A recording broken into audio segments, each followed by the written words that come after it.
રાજ્યની અંદર જો એક સામાન્ય નાગરિકનું કોઈ ન સાંભળે, એ પોલીસ, સરકારના નેતા, એ કોર્પોરેટર, એ ધારાસભ્ય, એ સાંસદ, તો વાત આપણે માનીએ કે બરાબર છે કે ભાઈ એની પાસે કદાચ ટાઈમ ન હોય, પણ વિપક્ષનું પણ જો કોઈ ન સાંભળે તો ગુજરાતની વરવી વાસ્તવિકતા સામે આવી જાય છે.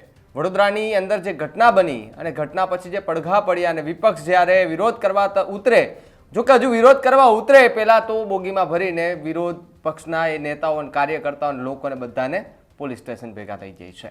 નમસ્કાર, આપ જોઈ રહ્યા છો ન્યૂઝરૂમ અને આપની સાથે હું છું ભાવિક.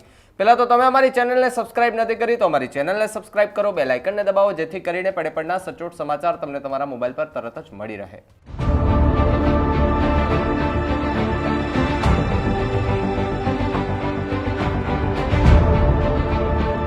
થોડા સમય પહેલા વડોદરાની અંદર જે હરણી બોટકાંડ થયો હતો ને તેમાં નાના ભૂલકાઓ મોતને ભેટ્યા હતા. આ અકસ્માત કહી શકીએ કે અકસ્માતમાં નાના નાના ભૂલકો અને પોતાના પરિવારે બાળકોને ગુમાવ્યા. એનો રોષ યથાવત હતો. 4-5 દિવસ પહેલા વડોદરાની અંદર સીએમનો કાર્યક્રમ કે જ્યાં લોકાર્પણ અને બધો જે કાર્યક્રમ રાખવામાં આવ્યો હતો, એ દરમિયાન સ્ટેજ પર જ્યારે સીએમ ભૂપેન્દ્ર પટેલ ભાષણ કરવા માટે આવ્યા ત્યારે 2 મહિલાઓ ઊભી થઈ અને કહેવા લાગી કે દાદા, અમે હરણી બોટકાંડના પીડિત છીએ, અમને ન્યાય જોઈએ છે, અમે તમારા સુધી પહોંચવાના ખૂબ પ્રયત્ન કર્યા પણ અમને તમારા સુધી પહોંચવા નથી દેતા. ત્યારે દાદાએ એવું કહ્યું હતું કે ભાઈ તમે કયા એજન્ડા સાથે આવ્યા છો, કેમ અહીંયા આવી રીતે બોલો છો, ચૂપ બેસો, બેસી જાઓ. પોલીસે પણ એ મહિલાઓના મોઢા દબાવીને બેસવાનું કહ્યું. જોકે પોલીસે ત્યાંથી એમને બહાર કાઢી ગાડીમાં બેસાડી અને પૂછપરછ માટે પોલીસ સ્ટેશન લઈ ગયા.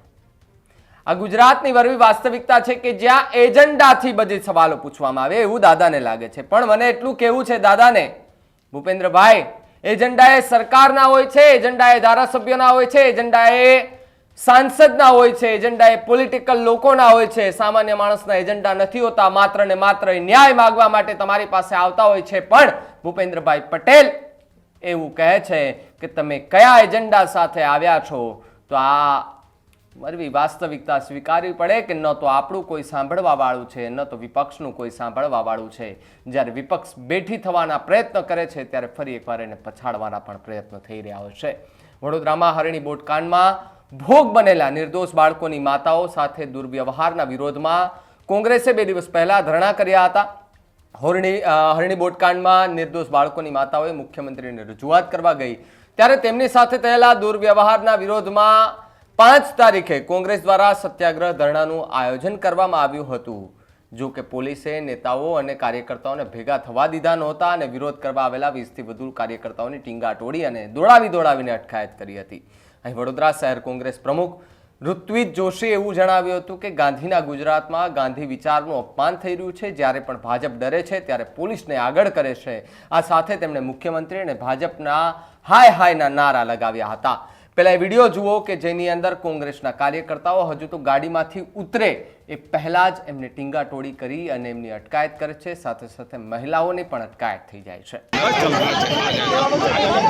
બોલ દિયા मैंने बाइट ले ले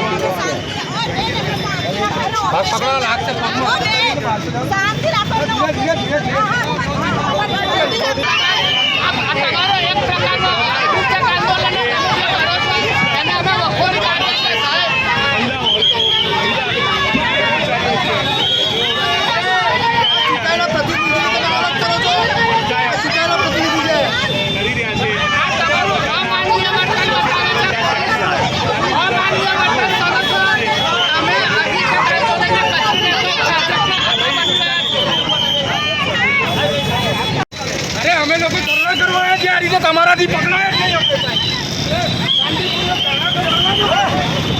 મુખ્યમંત્રી છે તો તમારો અવાજ નહીં સાંભળું છું. તમને સીધા પકડી જ દેવાના. આ વાત જ ખોટી છે. અરે જે લોકોને પકડો ને, ગુનેગારો ને.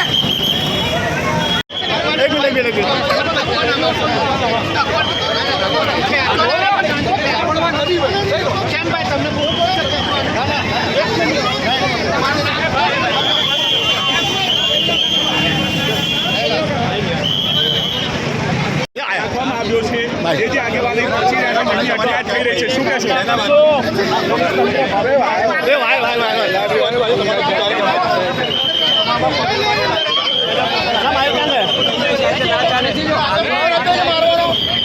દાદાગીરી નહીં ચાલે. આજે તમારી દાદાગીરી તો જોવો, અંદર અંદર ટ્રેનની અંદર પણ દાદાગીરી કરે છે તારાઓ.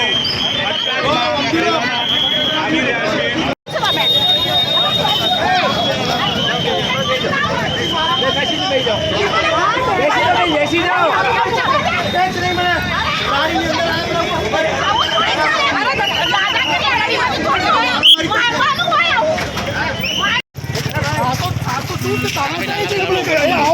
અહીંયા ઉભા ના રહો. આ કેવી તાનાશાહી છે? બીજું કોણ બેસે? પોલીસ ક્યાં કે પોલીસ? આ ભાજપ! ઓય ઓય ઓય ઓય.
कांग्रेस सुधारणा सत्याग्रह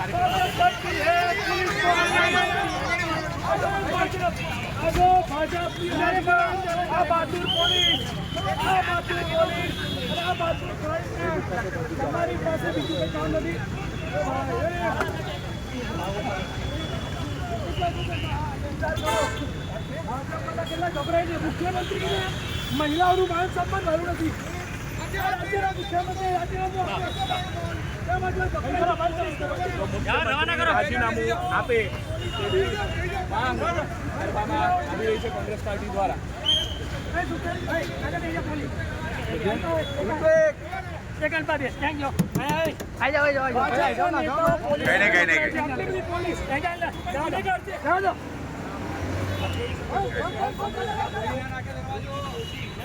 આ દ્રશ્યો જોયા ને તમે, કેટલા પોલીસ કર્મચારીઓ હતા. સાહેબ, મને એવું એક વાત કરવી છે કે પોલીસને જે કામ સોંપેલું હોય, ઘણા બધા એવા કેસો છે, ત્યારે કેમ પોલીસ આવી રીતે નહીં કરતી હોય? પોલીસ પણ એજન્ડા સાથે કામ કરે છે કે કેમ? હવે કયા એજન્ડા? તો સરકારના એજન્ડા સાથે પોલીસ કામ કરે છે ભાઈ. વિરોધ પક્ષનું કામ છે વિરોધ કરવું, કે જ્યાં આમ જનતાને, કોઈ સામાન્ય નાગરિકને કોઈ સરકારમાંથી જવાબ ન મળે અને ન્યાય માટે રખડતા ભટકતા હોય, છતાં પણ એમને જવાબ ન મળે તો કોંગ્રેસ અથવા તો વિપક્ષ જે પણ છે ગુજરાતમાં એ વિરોધ કરતા હોય છે, તો એને વિરોધ કરવા નથી દેતા. વડોદરા શહેર કોંગ્રેસ દ્વારા ગાંધીનગર ગૃહ ખાતે સત્યાગ્રહ ધરણાનું આયોજન કર્યું હતું, પરંતુ આ કાર્યક્રમને પગલે કોંગ્રેસના કાર્યકર્તાઓ આવે પહેલા જ વડોદરા ક્રાઇમ બ્રાન્ચ, રાવપુરા પોલીસના જવાનો, 2 SP, 2 PI સહિતનો પોલીસનો કાફલો ગાંધીનગર ગૃહ ખાતે પહોંચ્યો હતો. જેમ જેમ કોંગ્રેસના કાર્યકર્તાઓ આવે તેમ એક એક કરીને તેમની ટીંગાટોળી કરીને પોલીસ તેમની અટકાયત કરવા લાગી હતી. કોંગ્રેસના કાર્યકર્તાઓને પકડવા માટે પોલીસને પરસેવો વળી ગયો હતો. કેટલાક સામાન્ય લોકોને પણ પોલીસે કોંગ્રેસના કાર્યકર્તાઓ સમજી બેઠી હતી, જેથી પોલીસ તેમની પાછળ પકડવા માટે દોડી હતી.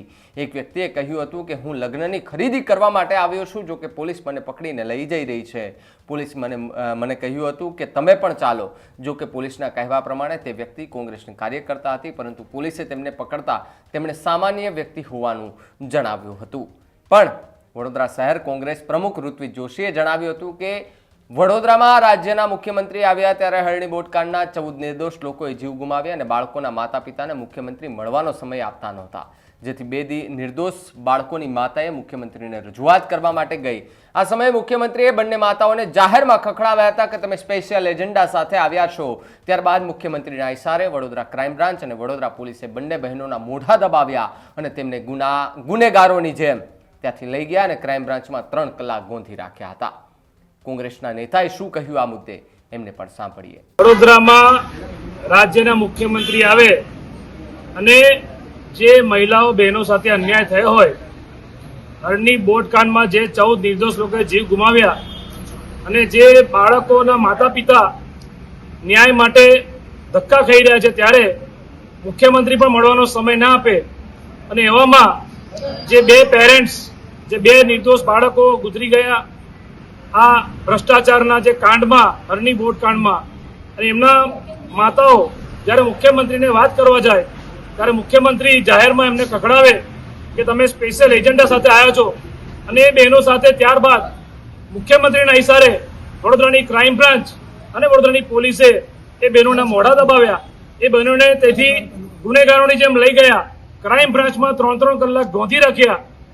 અને અગાઉ પણ આ વડોદરા શહેરમાં સમા વિસ્તારની માતાઓ બહેનો જ્યારે એમના ઘરમાં 2 ટાઈમ પીવાનું ચોખ્ખું પાણી ના આવે ત્યારે વોર્ડ ઓફિસમાં રજૂઆત કરવા જાય ત્યારે પણ ત્યાંની પોલીસે જેવી રીતે મહિલાઓ સાથે દુર્વ્યવહાર કર્યો હતો, એ તમામ મુદ્દાઓને લઈને વડોદરા શહેર કોંગ્રેસ દ્વારા આજે ગાંધીનગર ગૃહ પર સત્યાગ્રહ ધરણાનો કાર્યક્રમ હતો.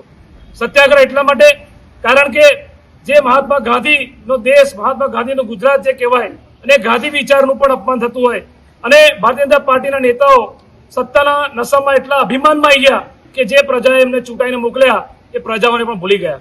એક બાજુ ભાજપ વાતો કરે કે બેટી બચાવો અને મહિલા સશક્તિકરણની વાતો કરે, અને એ હરણી બોટકાંડની જે 2 બહેનો હતી, 2 દીકરીઓ હતી, એમની સાથે જે દુર્વ્યવહાર કર્યો છે, કોઈ ગુનેગાર સાથે પણ આવો દુર્વ્યવહાર ના કરે. સમા વિસ્તારમાં પણ બહેનોને જે ઢસેડી ખેંચીને લઈ ગયા, તો ભારતીય જનતા પાર્ટીના નેતાઓ પોલીસના આગળ કરીને પ્રજાનો અવાજ દબાવે, કોંગ્રેસનો અવાજ દબાવે. આજે પણ તમે જુઓ કે શાંતિપૂર્ણ ધરણાનો કાર્યક્રમ પરમિશન માંગવામાં આવે છે, તે છતાં વડોદરાની પોલીસ પરવાનગી નથી આપતી. શું આ લોકશાહી છે? તાનાશાહી કહેવાય અને તાનાશાહી કે પ્રજાજનો સાથે પણ અત્યાચાર. જે વિપક્ષ તરીકે કોંગ્રેસ પાર્ટી અમે બોલીએ, આજે અમારા વિરોધ પક્ષના નેતા લોકસભાના રાહુલ ગાંધીના પુત્ર, ભાજપના નેતાઓ જાહેરમાં બાળે, આજ સુધી કોઈ બીજેપીના નેતા પર કોઈ પોલીસ કેસ નહીં. ઉપરથી એ રાવપુરાના પોલીસના અધિકારીઓ ત્યાં બોડીગાર્ડ બનીને ઉભા રહ્યા અને પુત્રને બાળવા દીધા. અને એક એસીપીએ તો સ્ટેટમેન્ટ આપ્યું કે પરવાનગી લીધેલી છે. પુત્ર બાળવાની પરવાનગીને અમને શાંતિપૂર્ણ ધરણા કરવાનો પણ અધિકાર નથી. આટલી બધી દાદાગીરી, આટલી તાનાશાહી, આના વિરોધમાં જે ધરણા અમારે ગાંધીનગર કરવાના હતા એ ધરણા પોલીસ અમને નથી કરવા દીધા. માટે અહીં આટલા બધા પોલીસ સ્ટેશન કોંગ્રેસ પરિવારના અમે આગેવાનો એ ધરણા પર બેઠા છે. અગાઉ પણ વડોદરાના સમા વિસ્તારમાં પાણી મુદ્દે વોર્ડ ઓફિસ ખાતે આંદોલન કરી રહેલા મહિલાઓ સાથે દુર્વ્યવહાર થયો, જેના વિરોધમાં વડોદરા શહેરના ગાંધીનગર ગૃહ ખાતે સત્યાગ્રહ ધરણાનો કાર્યક્રમ રાખ્યો હતો. ગાંધીના ગુજરાતમાં આજે ગાંધી વિચારોનું અપમાન થઈ રહ્યું છે. ભાજપના નેતાઓ સત્તાના નશામાં એટલા અભિમાનમાં આવી ગયા છે કે જે લોકોએ ચૂંટાઈને તેમને મોકલ્યા છે તે પ્રજાને પણ તેઓ ભૂલી ગયા છે. તેમણે વધુમાં કહ્યું હતું કે ભાજપ બેટી બચાવો અને મહિલા સશક્તિકરણની વાતો કરે છે અને હરણી બોટકાંડની 2 બહેનો સાથે દુર્વ્યવહાર થયો છે. કોઈ ગુનેગાર સાથે પણ આવો દુર્વ્યવહાર ન કરે. સમા વિસ્તારમાં પણ પોલીસ ઢસડીને લઈ ગયા હતા. ભાજપ પોલીસને આગળ કરી પ્રજા અને કોંગ્રેસનો અવાજ દબાવવાના પ્રયત્નો કરે છે. જ્યારે શાંતિપૂર્ણ ધરણાનો કાર્યક્રમ રાખ્યો હતો, પરમિશન માંગવા ગયા ત્યારે તેમ છતાં પોલીસ પરવાનગી આપતી નથી. શું આ લોકશાહી છે? અને તાનાશાહી કહેવાય? પ્રજા સાથે અત્યાચાર થાય છે. આવા અનેક ઘટનાઓ જોઈએ આપણે નજરી સામે જોઈએ છે કે વિપક્ષ નેતા રાહુલ ગાંધીના પુતળા ભાજપ જાહેરમાં બાળે છે, તેમ છતાં અત્યાર સુધી ભાજપના કોઈ નેતા સામે પોલીસ કેસ નથી થયો.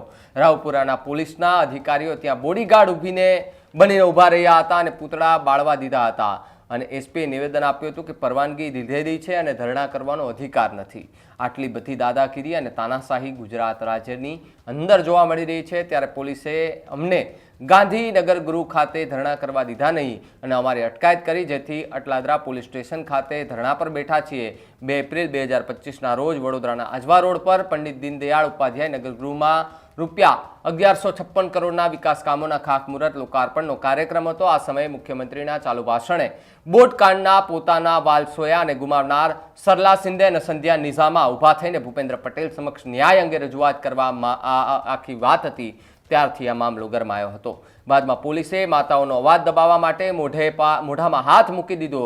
કાર્યક્રમ હોલની બહાર લઈ ગયા હતા, જ્યાં 469 દિવસ પછી પણ ન્યાય માટે લડતી માતાઓને સાંભળવાની જગ્યાએ મુખ્યમંત્રીએ તેમને પ્રી પ્લાન અને ખાસ એજન્ડા સાથે આવ્યા છો તેવું કહીને એમનું અપમાન કર્યું હોવાનું કોંગ્રેસ અત્યારે આરોપ લગાવી રહી છે.